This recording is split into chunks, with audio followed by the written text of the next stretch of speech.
Good evening and welcome to Monsters Among Us. I'm your guide, Derek Hayes. We meet again. I had a funny feeling I'd find you here. Now, as I just said, my name is Derek Hayes and I will be your liaison between each of our creepy calls this evening. Now, I have quite the spook fest in store for you tonight, so you better buckle up. It's going to be a wild ride. And to kick things off, we're going to check in with some ongoing developments up in Big Sky Country. You may remember back on the Season 10 Hometown Legends finale, Part 1, we heard from two callers, Deanna and an anonymous source, both calling in to share details about a strange creature some claim to see in the state of Montana. A creature many are referring to as the goatman. Now here's a portion of each call, courtesy of Deanna and our anonymous submitter, respectfully. She was explaining about the goatman of Browning, Montana, and how there's a specific stretch of highway where a goatman typically will run parallel with cars or will stop vehicles by standing out in the middle of the road on this highway. I guess he looks like a little satyr, like the one off of the Disney movie, the Hercules, but he does have the curl horns and he's got red glowing eyes and fangs for teeth. She was scared.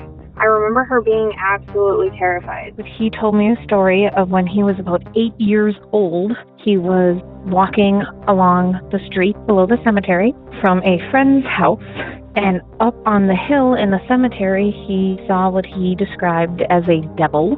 He said it was a large, bluish-black, furry creature with horns, and that the legs were like they were on backwards. They bent the wrong direction. And he said, I told one of my good friends about it, the friend whose house I was at, and he said he had seen it too, but they never talked about it.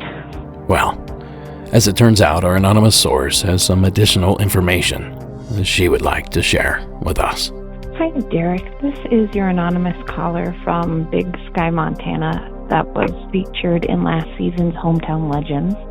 I just got around to listening to that episode and realized you used my story and you had sent me on a deep spiral.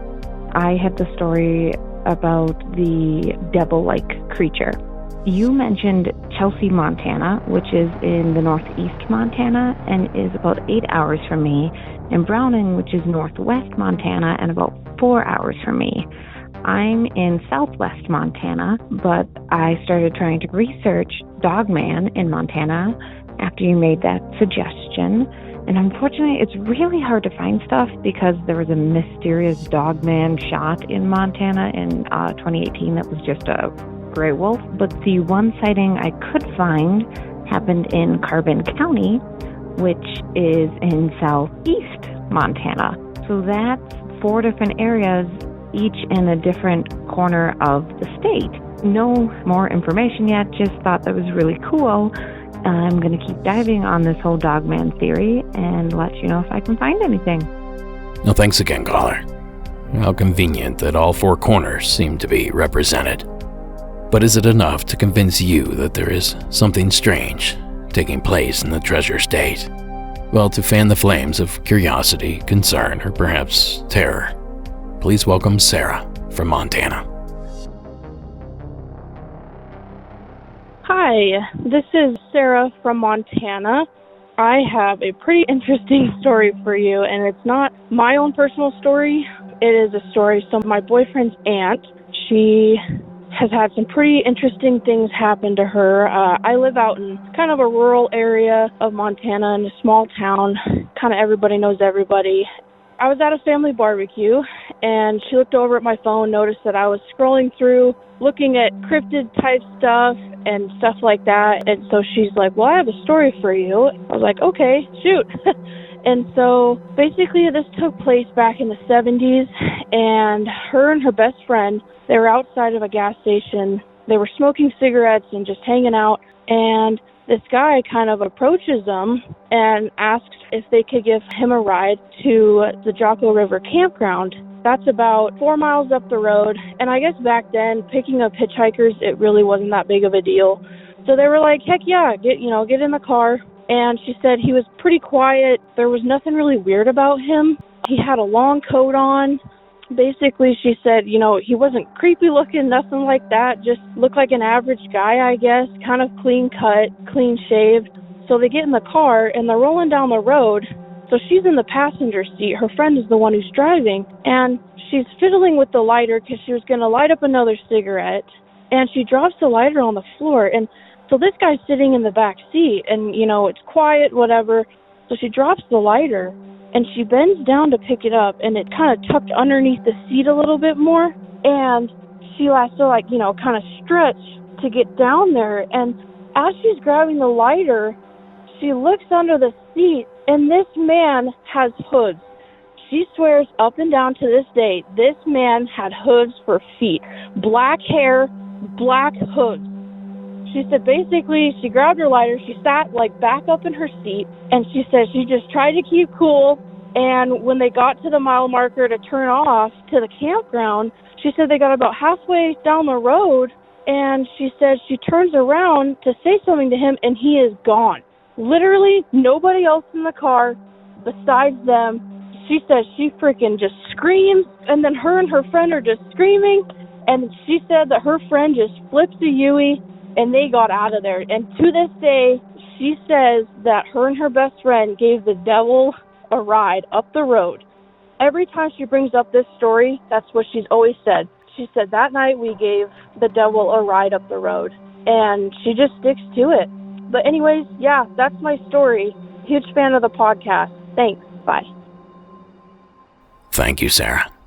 With all due respect to your boyfriend's aunt, I've actually heard this legend before, in Montana no less. I've actually linked to yet another example in tonight's show notes, if you'd like to take a look. But when we've been told about this legend previously, including the example I just mentioned, the details typically involve a dashing stranger that was lighter than air on the dance floor. That is until someone notices his cloven feet. But oddly enough, we venture all the way to New Zealand to find a version so similar, I felt it worth mentioning. Now the following info comes courtesy of the website Paranormal New Zealand. A strange-looking man in a trench coat was hitchhiking the Watui Saddle Road in the early hours in pitch-black darkness. My uncle picked him up. He didn't say a word, just silence, as the truck headed down the road towards Tarongi. The man thumped on the door of the truck to be let off. When the truck came to a stop, the man jumped off the truck and disappeared into the night. My uncle said to me, all you heard was clip-clop, clip-clop, clip-clop. Somehow his lower half isn't distinguishable until he's in your car. He's very smelly. If you don't pick him up, something bad will happen. So who knows? Is there a creature on the loose somewhere in Montana? Maybe a satyr, a devil, or just some dude with messed up feet. Either way, please keep us abreast on all the terrifying updates. And thank you again to all of our previous callers. Now up next, we field a call from my neck of the woods. Almost literally. Please welcome Tim from New York City to the program. Hey, so my name is Tim Sexton. I've been listening to your podcast for about 2 months now, and I've been flying through all the episodes, and I just got back to the one where you mentioned having moved to San Bernardino in Southern California, and I finally realized this is a great time to finally call in and tell you the one and only unexplainable incident I've ever had in my life. So I live on Long Island in New York, and for 2 months over the summer in college, which was 2009 to 2013, I would work in archaeological field school in California in the San Bernardino Mountains. And we were out there for 2 months up in the mountains, and I know that there's an Air Force base out there. I think it's Edwards Air Force Base, and we would see fighter jets fly over pretty regularly, pretty much, I don't know, every other day just about. And you could hear them. I mean, you could never see them. They were too high up. You could never make them out, but you knew where they were. You could hear them. You could tell where they were going, the direction they were moving. Every once in a while, there'd be an A-10. And those you could see because they were a little lower, and you could hear those big turbine engines that they have. And every night for 60 days that I was out there each year, we would all kind of get back from our surveying and stuff over the day. I mean, we'd wake up at 6 in the morning and we'd work till 6 at night. And so we were working a lot each day. So we'd have a little campfire after dinner, but it was never much because we were all very tired and we'd have to wake up super early the next day. So none of us were ever really drunk or high or any of that. So I know that what I saw was what I saw. So pretty regularly we'd have these campfires, and at about midnight, everybody would kind of go to bed. I'd be one of the last ones up. And I would do this every night. We'd end the campfire, and I would kind of go out to this small little clearing, because we were camping up in the mountains where there's no light pollution at all. And that's not something that I'm used to coming from Long Island. So every night, literally every night, when we were done with the campfire at about 12:30, 1 in the morning, we'd all go back into our tents and stuff because we're camping, and get our pajamas on, brush our teeth, everybody would go back to bed. And I would kind of walk out to this little clearing. It was about 50 yards from where we were all camped out, and just smoke like one little cigarette or kind of just hang out by myself for about 5 to 10 minutes and just look up at the sky. I always loved looking at the sky and being out there with no light pollution. It was incredible. You could see everything. I would do that every night, and on the third year that I was there, this is after 60 days, 3 years in a row, so talking about 180 days looking up at the sky, never seeing anything at night. And finally, this one night, I lay on my back and I look up, and there is what I can only describe as what looks like when a cruise missile, when they test a cruise missile, it kind of looks like a comet. It has like a very wispy tail. It's not like watching a missile launch, where you see the fire coming out and the smoke and everything. It's not like that. It looks very much like a comet with a wispy tail, and it's moving across the sky, and I see that initially, and then I realize there's a solid blue orb just about the same size as an airliner, but it's solid. It's not blinking. And it's a dark blue, but it's very bright. And it's doing figure eight around this moving comet/cruise missile looking object. And it's flying across the sky. And I lay there and I watch this for easily at least 5 minutes. I would say 5 to 10 minutes. And it just kept doing it. And it wasn't making 45-degree turns or 90-degree turns like you hear people describe a lot of times with UFOs. It was just doing these smooth figure eight patterns very closely to this comet-like, cruise missile-like looking object. And the best way I can describe is how close they were would be to take a nickel, a coin, and put it in between your index finger and your thumb, and put it arm's length up straight in the sky. And both objects fell underneath that coin. They'd both be covered up. That's how close they were. And they looked way out there. I would say at least the height of what typically would be an airliner. And I watched these two objects. They moved across the sky. By the time they reached the opposite tree line, it was about close to 10 minutes, I would say. I watched it the entire time. And the entire time I watched it, I thought I would love to take a video of this. But because we were up in the San Bernardino Mountains, my cell phone was off. I didn't have any charge on it. And at the same time, I realized if I try to take a picture or video of this, it wouldn't come out at all. Because, everybody knows, like, you've got a nice full moon, and you try and take a picture with your cell phone, and it never comes out.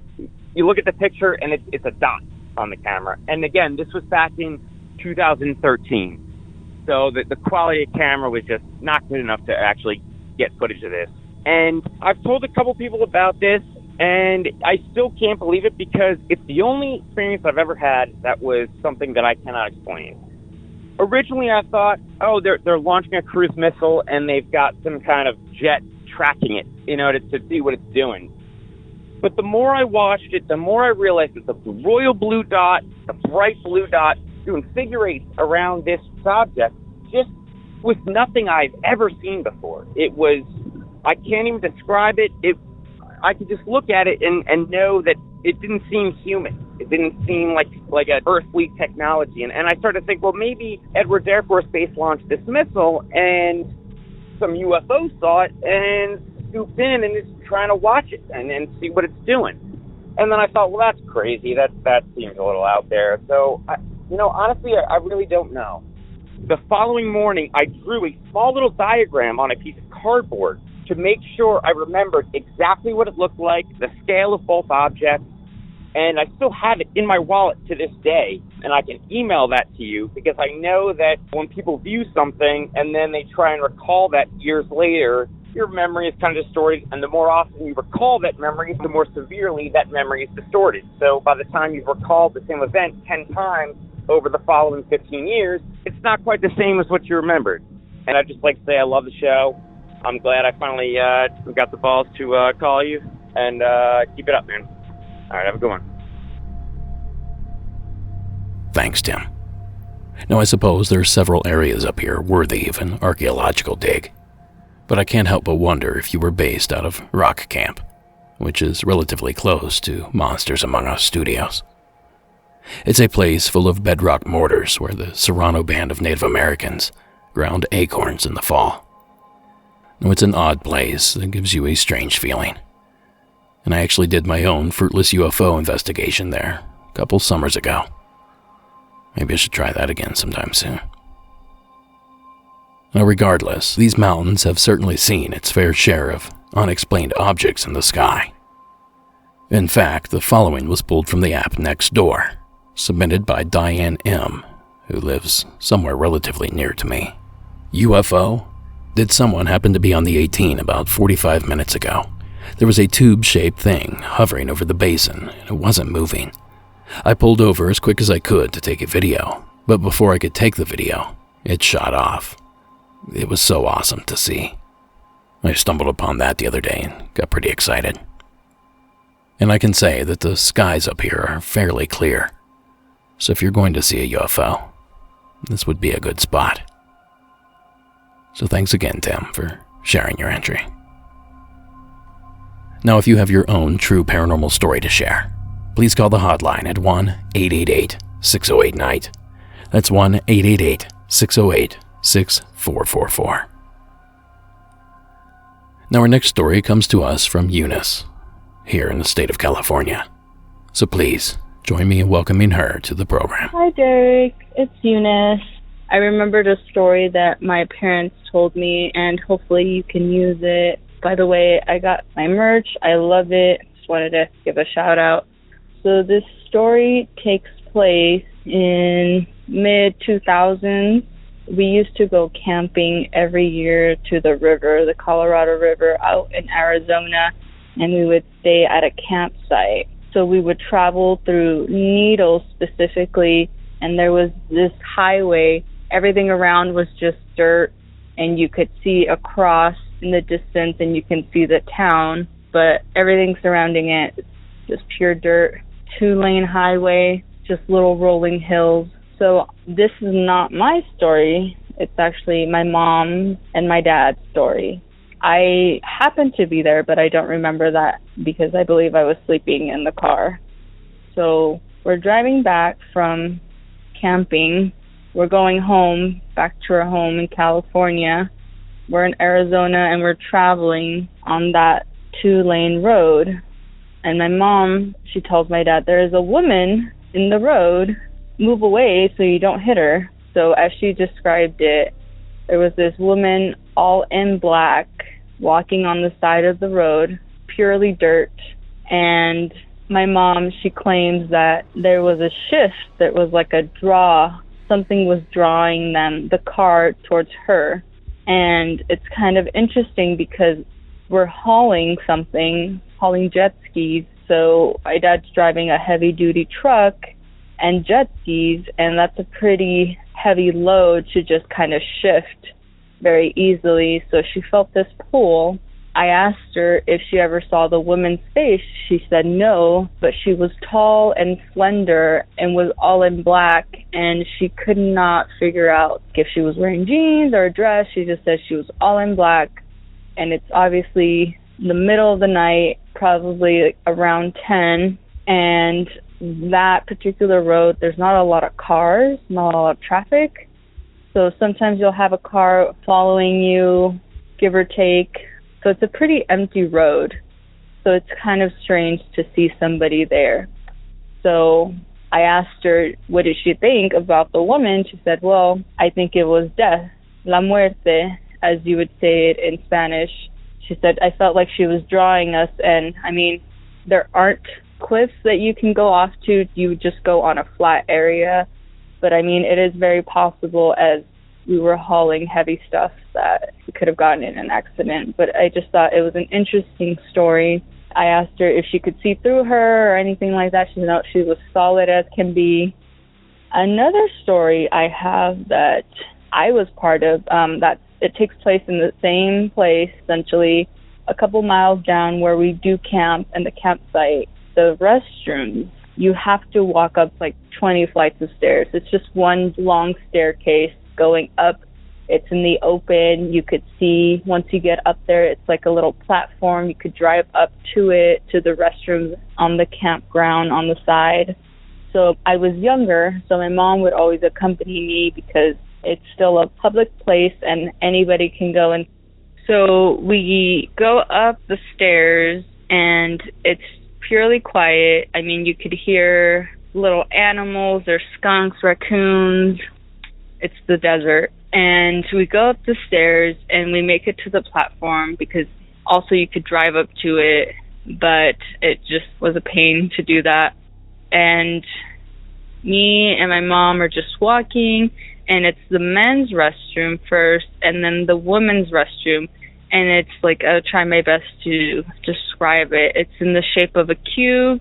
The men's restroom is first, and then right next to it is the women's.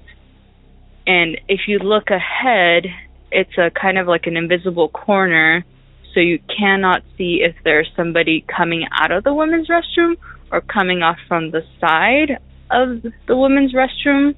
And if you're coming off from that side, it actually wraps around and there are showers there.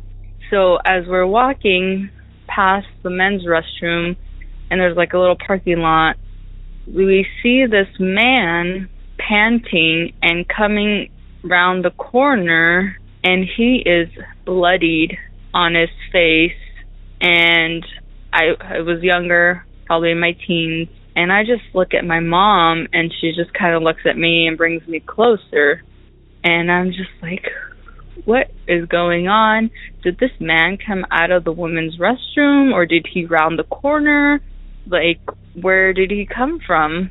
And in terms of where the man went, I do not recall if he went down the stairs, but you couldn't hear any other noise because it's pretty quiet around there. You could hear like chattering, but not immediately in that surrounding area.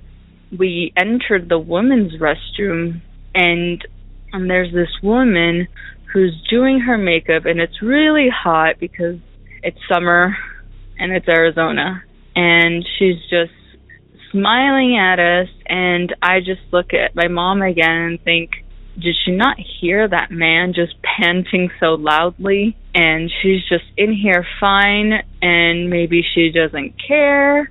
And I just thought that was really weird. And as I listened to your show, I was like, is that like a full body apparition? I've never seen such a thing, or any translucent ghost or anything of that sort.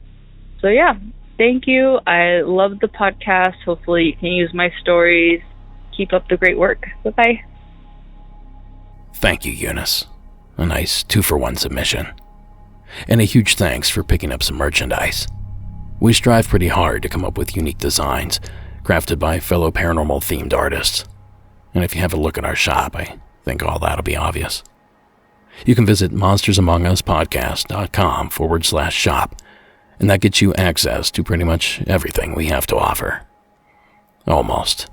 Now, if you're a supporter of ours over at Patreon, a supporter at any level, you can also pick up a Patreon-exclusive glow-in-the-dark t-shirt. You can find that by visiting patreon.com/Monsters Among Us Podcast. Now, onto the entry that Eunice sent in. I might have an alternate theory for what Eunice and her mother ran into outside that Arizona restroom. One of my favorite calls that I've shared to date was from Alan in Arizona, back on Season 8, Episode 19, and probably even earlier. In that episode, he told of a painted man running alongside his truck as he drove down an Arizona highway at highway speeds. Now, over the years, I've actually heard several other people tell a near identical story. All seem to stem from the state of Arizona. So I guess what I'm saying here is it possible that the substance on the man Eunice saw was actually paint rather than blood? Was this the spirit of a Native American, a shaman, or as others have suggested, perhaps even a skinwalker? Now, unfortunately, Eunice didn't include any details that would help us rule any of that out. So to keep our assumptions to a minimum, I'll simply say, thank you, Eunice, for the entry, and let us know if you think maybe it could have been body paint. Now, this next one actually comes to us from a fellow Monsters Among Us team member. You may recognize John from his role as moderator on the Facebook group, a group with a sizable attendance, I might add. And you might also recognize him as tonight's next experiencer. John, tell us what you saw. Hi, Derek. This is John from Minnesota. I guess you can call me John Cold. Just a little bit about me. I grew up on the rocky shores of the magic Lake Superior and spent most of my life there. I moved away for a short period, and then I ended up down in the Twin Cities area, still in Minnesota here. I've actually had experiences in both places that I've lived in Minnesota. I guess I'll just start from the very first experience that I had. I was young, about 5 years old. I remember it pretty vividly for being so young. I had my own room, and I was sleeping, and I was having a dream, and I remember the dream very vividly. And I remember being at my grandparents' house, and I was walking through different rooms of the house, and every room I would stay in, I would look behind me, and I would see coming at me was a disembodied hand, like the Thing on the Addams Family. It was just like crawling after me, and I'd go in a different room. I don't know why I wasn't, more alarmed, but I was just kind of a matter-of-fact thing, like, oh, let's go in a different room while there's a hand chasing me. But I would go in a different room, and the hand would find a way to be there. I'd sit at the kitchen table, and the hand would crawl up on the table and start crawling at me. And then I got up, and I walked to the kitchen, and I looked back at the table, and I didn't see the hand. So I thought, okay, maybe it's gone, I guess. And then I looked up, and it was on the ceiling. As I looked up, it dropped onto my face. And I remember waking up as this was happening, and a hand actually came down on my face, physically. I could look to the side of me through the fingers of the hand and see that it was a dark figure. I know you've talked about like Grim Reapers or things like that.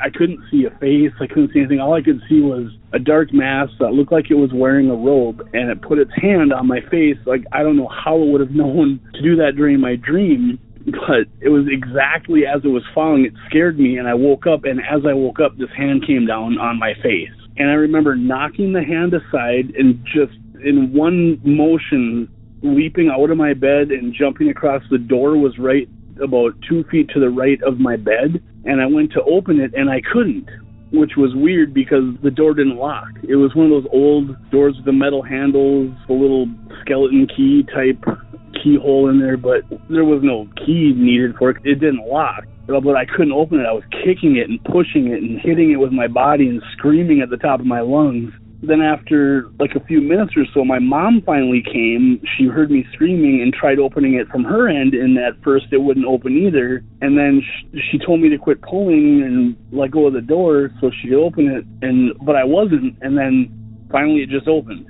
When my mom got the door open, there was nothing in the room. There was no sign of anything being in the room. I told her that, somebody grabbed me, and she said it was just a dream, that my imagination got the best of me and everything. But I did just want to clarify that when the door finally did come loose and my mom came in the room, there was nothing in there. There was no way in or out other than that door, and there was nothing. So my memories after that, I don't remember anything, but just the impact that had on me at that age, I could never forget it, and it's always been with me. But I don't know what you think it might be. I mean, I've listened to enough of your podcasts where some things kind of fall into that. I know you had spoke about tulpas, and that was something I hadn't thought of before, you know, a thought form that actually made a physical being that, you know, I guess it's possible that could be an explanation. I'm at a loss. I don't really know where it came from, but what I do know is that was the first in a long string of experiences that I've had with a paranormal dark passenger, if you will. But I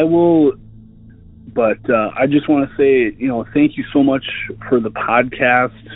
Like several people have said, it is very therapeutic and a way that we can discuss these things that we all share that we can't really discuss anywhere else, because, I don't know, you just hear of all these critics or skeptics or debunkers telling them that the paranormal side doesn't show them anything, so what proof is there? But then you have people like us where the paranormal side shows us a bit too much at some points, and, you know, what do we do? But thank you for that.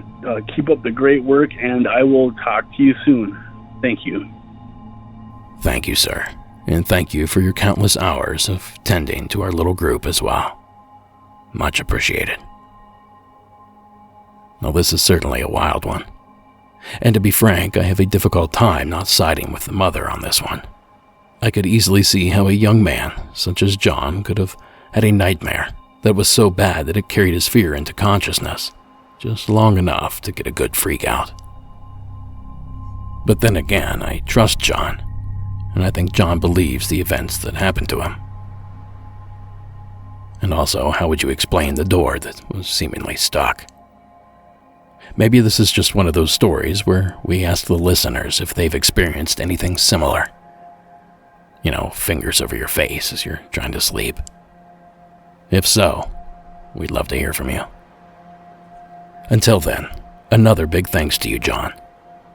And all the other moderators, too, while I'm at it. Well, you know, it's been a spell since we wrangled with the big guy.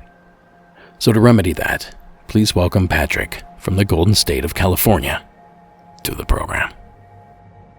Hey, Derek. My name's Patrick from Northern California area, specifically Sonoma County. Hope all's well with you and the family during these crazy times. Been listening to your podcast the last few weeks. Really enjoying it. Great job. Keep it up. So a quick story for you. Nothing too crazy, but it's been bugging me for the past 15 years or so. Anyways, it was summer of 2005, 2006. Me and my buddy, he was spending the night. We're hanging out, and we decided to go out for a little run, little jog at night. So we started going, and we leave my house, go outside. We lived on a cul-de-sac. Ended the cul-de-sac, turned out, came down the street, and then we turned onto the main road, and then went down. And at the end of the road, it was kind of like a horseshoe. So we started going down there. I ended up getting on my bike, and my buddy ended up getting on some rollerblades. Just kind of enjoyed the night. It's probably around 9 p.m., 9:30 p.m. at this point. So in Northern California, around that time during the summer, June, July, it's just starting to get dark, probably about half an hour after being dark. So anyway, I'm on a bike, my buddy's on his roller skates, and he lived down the street from me, so as we're headed out for kind of our run or midnight adventure, he ends up picking up his dog. Well, he had a 4-year-old dog and Rottweiler mix. His name was Foster. He's a huge dog. I would say probably between 95 to 110-pound dog. We used to take him camping with us, pretty much everywhere with him, to the park and every other place. I mean, he wasn't afraid of anything. He chased raccoons, squirrels, possums, anything that he could go after, he would. That's an important part of the story here. But anyways, so, like I said, about at night, me and my buddy and his dog Foster are coming down to our main street towards this horseshoe. Well, as we're coming around, we make a right towards the horseshoe at the end of the street, and as you come around the bend on the horseshoe, on the right-hand side. About halfway through, it opens up. There's no more houses. It's a big rural farm, and the farm has an entrance to this creek, to this little, I guess, water reservoir creek area that runs the length of the town, probably 2-3 miles. But anyways, as we're rounding that bend, Foster kind of tenses up a little bit, senses something. We were, like I said, I was riding my bike, just like kind of a steady pedal. My buddy was on his rollerblades next to me, and Foster was on like a decent trot. When we start to slow down, and we're starting to come around the bend, we pass the farm area, past the creek area. Well, on the backside of this horseshoe-type street, there's no street lights. It's completely dark. So we start to go on the backside of this horseshoe, and then all of a sudden, we get probably 15 yards, 20 yards on the backside of this horseshoe, and Foster just stops in his tracks. I mean, this dog just stops, hackles on his back or up, and he's doing this low growl, and his head's kind of low to the ground, just looking straight ahead. And then me and my buddy stop. I'm on my bike, stop. And I look, and we kind of look at each other, kind of puzzled. And all of a sudden, Foster just up and barks, just kind of starts going crazy. He's kind of jumping on the leash and just won't calm down. Well, all of a sudden, me and my buddy noticed that under this car, it was either a 90s model Chevy Suburban or Chevy Tahoe, so decent-sized vehicle. We noticed these two reddish-orange eyes, almost like a reflection from a cat or something like that. So we didn't really think too much of it, so we kind of start to go forward, and Foster's not having anything of it. He just tugging on the leash. He wants to go back. And all of a sudden, I'm on the bike, and my buddy's holding Foster. As I start to go forward, this pair of eyes seems like it rolls out from underneath this vehicle and stands up. And all we see, it's hard to make out. It's just a silhouette at this point, but stands up, and it's taller than the vehicle. And like I mentioned before, the vehicle is either a Chevy Tahoe or Suburban, so it's a decent-sized vehicle. Stands up, it's probably a foot and a half taller than this vehicle, and just kind of makes like a running lunge towards us. At that point, Foster just takes off the other way where we came from, and my poor buddy just drags him on his rollerblades, and he's gone. And me, I'm trying to turn my bike around, and I'm trying to get my feet on the pedals, and I finally get it. As I'm going, I'm starting to pedal, trying to get away from this thing. I feel like something kind of grabbing at the back of my neck or back of my shirt. I feel like the air from a hand or from something. And like I said, we just take off and we bolt. And I've never gotten home so fast from that area in my life. But, yeah, that's it. I don't know what it could have been. Like I said, it's hard to really define anything. It's just the eyes, the height, no real figure to it. And like I said, it was in the suburban area. But like I said, I at first thought it was a cat, a raccoon, possum, something like that. And I've hunted my whole life, and I've been outdoors, I've been camping and everything, and I've seen everything: bears, cougars, like I said, raccoons, possum, you name it, I've seen it. And this is just something I can't explain. And like I said, I'm 30 now. This happened about 15, 16 years ago. And my buddy, same thing, I haven't seen. Just reconnected with him recently. We've been kind of touch and go over the years, but we brought it up a couple of days ago, and we were in different rooms in my wife's first time meeting him, asking about this story, which I've told her, and I never talked to him this night before. He said the same exact thing I just said in this recording, verbatim. So, like I said, no idea what it could have been. Like I said, I believe in everything. I believe in paranormal. I believe in cryptids. I believe in cryptozoology, all that stuff. But like I said, I just can't make it out. At first, I thought maybe it was some kind of sasquatch or shapeshifter or something like that, but it was definitely interesting. So, all right, Derek, I'll leave you with that. Still trying to wrap my brain around it now. So, appreciate you, man. Everything you do, great work. Like I said, take care and stay safe. All right, man. Bye. Thank you, Patrick. Now, tossing my logical thinking cap on real quick. Could this be another case of an owl playing tricks on the human mind? Before you laugh, hear me out. Imagine an injured owl has taken shelter under the vehicle. That is, until two kids and a dog come by, spooking it.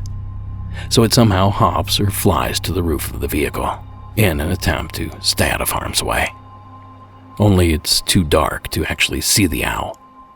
So all Patrick and his friend can see were the very reflective eyes of the bird. It's sort of a new take on the owl on a branch theory. But then again, why was the dog so upset? And why did Patrick describe the eyes as rolling out from under the vehicle rather than flying or hopping? And let's not forget the setting. Northern California is known to many to be the biggest Bigfoot hotspot on the planet. A nugget surely worth mentioning and considering. But truth be told, I don't know.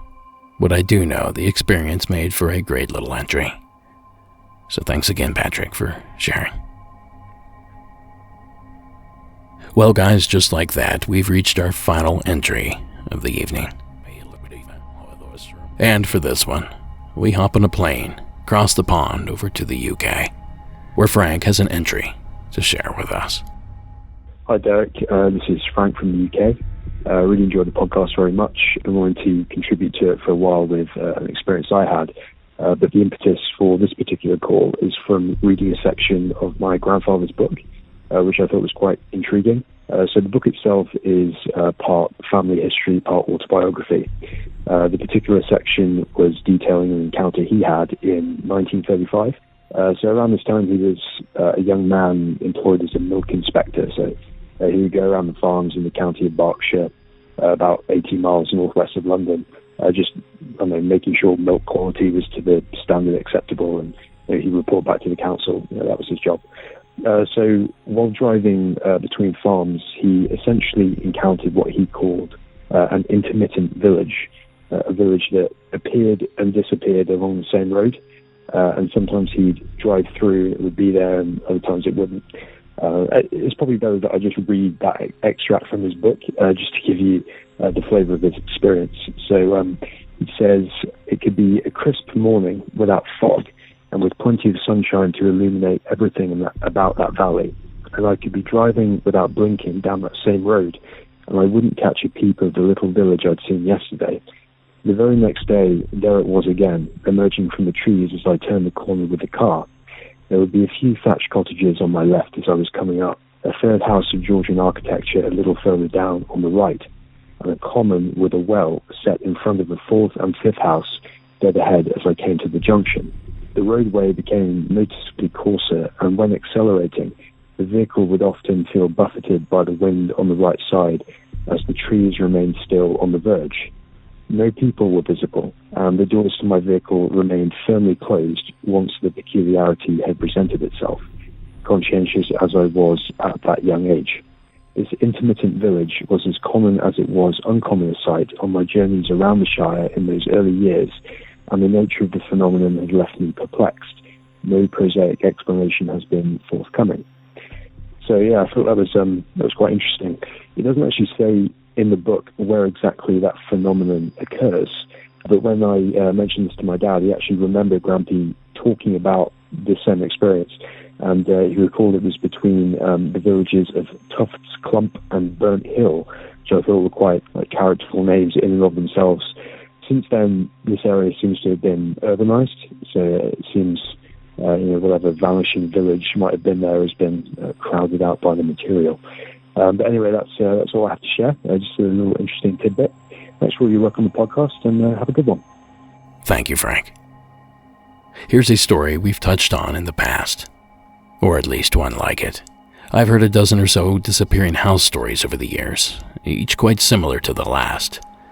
Most similar to this one that took place in my home state of Ohio. Now, the guy who told me this story, his name was Scott Case.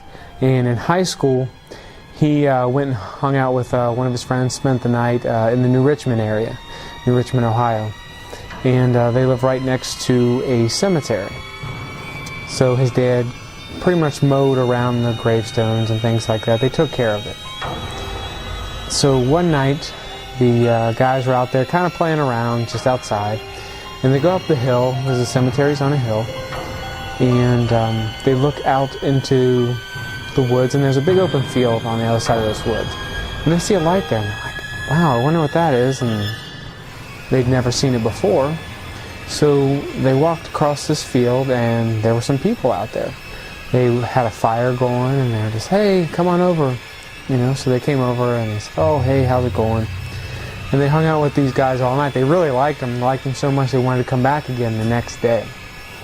So they went home that night and thinking, wow, those people are really cool. I can't believe I didn't know those people were there. Well, morning comes, and these guys have slept just about till noon. And they go out, and they're going to go and see these guys again. Well, they go out to the spot in the field where they had talked with the people and hung out with them the night before, and nothing's there.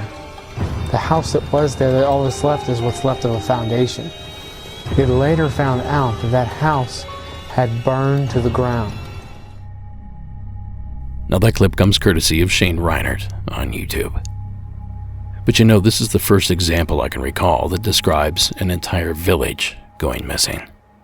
That's quite the feat if you think about it, and something you would think more people would take notice of. And one more thing to add about this before I duck out. It's not lost on me that this experience took place in the UK. It seems that a majority of these types of calls stem from that corner of the world. Begging the question, what do they make houses out of over there? Now thanks again, Frank, for sharing your entry and sharing your grandfather's story. What a treasure to have access to all the words that he had written. And please do let us know if you find anything else spooky in there. And guys, that's going to do it for this episode. Monsters Among Us is written and produced by me, Derek Hayes. Additional support is provided by Sarah Carter Hayes and Addie Lloyd. All audio used in this production is done so under the protection of fair use. And that beautiful score you hear in the background, Let's Co.ag Music and Carl Casey at White Bat Audio. Thank you so much for listening, and until next week.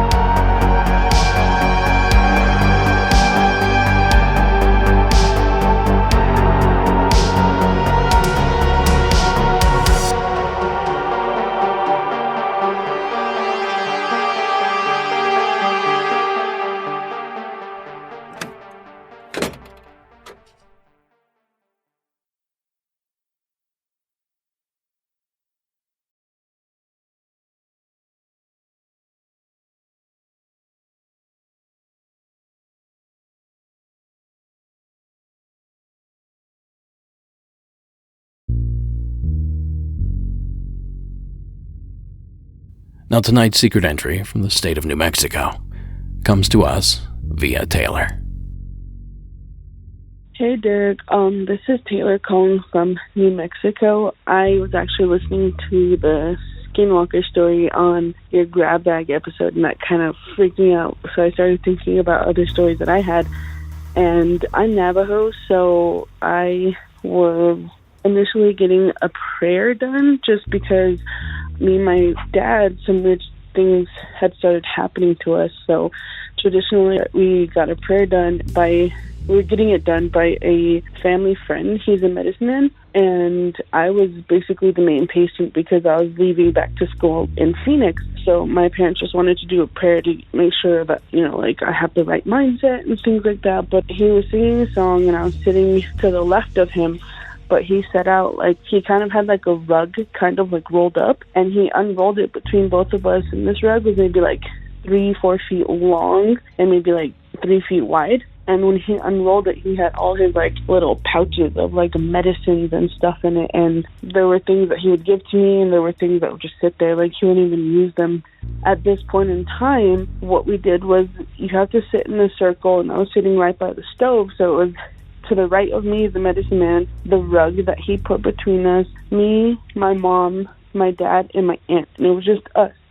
And at the time, you're not supposed to have any electronics or anything playing. So all the TVs were off, all the radios were off. There was no sound except for us. And he was singing a song, and we all had our eyes closed. You kind of have to zone out and pay attention to those things carefully. And as he was singing a song, I started hearing a drum, and it was kind of boom, boom, boom, boom, and I was like, what? And it sounded I don't know if you've ever heard it, but if you go to powwows and stuff, they kind of have little drums, and it's a rawhide drum, and it sounds completely different than instrument drums. But I heard that, and I was trying to pinpoint where it came from, and I looked at the TV was off, and I was looking at a radio, and the radio was unplugged. And I was like, oh, maybe it's his ringtone. And I could not find where it was. And I heard it to my right, and I kept staring at where the sound was coming from, and I kind of leaned over to my right, and I finally pinpointed it, and it sounded like it was coming from like a pouch that he had, and it was so weird. It was clear as day, and I heard it, and I kind of didn't say anything, but I was freaking out. And at the end of the song, he kind of was like, because that was the last song and we had finished, and he started kind of like cleaning up, and he always asks like, have you guys heard anything? So I was kind of like, I heard a drum. And he was like, my dad was like, yeah, I heard a drum too. And the medicine was like, oh, he's like, you guys caught that? He's like, I didn't think anybody was going to hear that. He's like, but that's because basically when you do a prayer ceremony, what it does is like if people are talking bad about you, it kind of just stops that and I guess like bounces back to them. And he said, you heard that because those people who are trying to do bad to you, they're using the drum, and that's why you and your dad heard it, because at the time we were doing like I don't know what you would call it, it was a business that a lot of people weren't a fan of, and it's not bad. That's my story. I hope you enjoy it. Love your show. Thank you. Thank you, Taylor. Now, before I discuss Taylor's call, a quick reminder that proceeds from each of the Monsters Among Us posters sold from our shop goes to help the Navajo Water Project, a nonprofit looking to bring water to Americans in need, beginning with folks at the Navajo Nation. And now for Taylor's entry. You know, it sounds like the ceremony was an emotional affair. So is it possible that those emotions allowed each attendee to access some sort of inner rhythm that they all could hear, feel, or does the legend hold water? Was this rhythm created to shield the group from outside negativity? Regardless of the answer, I enjoy learning more about the culture, and we truly appreciate the entry. So thanks again, Taylor, for sharing, and thank you for hanging around to the end of the episode. Have a good night.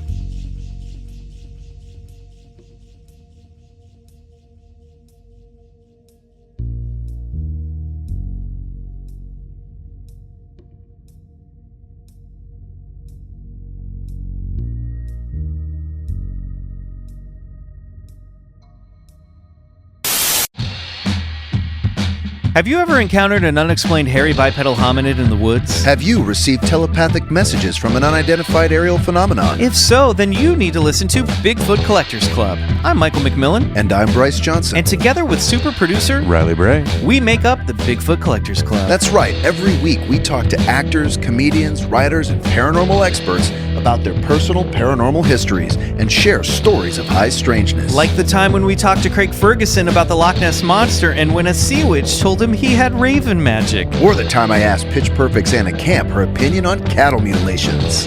Past guests have included Rachel Bloom, Jen Kirkman, Paul F. Tompkins, Bobcat Goldthwait, and more. So if you've ever been abducted alongside 5 reindeer by an alien with drills for hands or witnessed Bigfoot crawl out of an interdimensional portal, don't laugh, happens all the time. Then check out Bigfoot Collectors Club on Campfire Media or wherever you get your podcasts. Bigfoot Collectors Club. You're here to believe us. Wait, is that how it goes?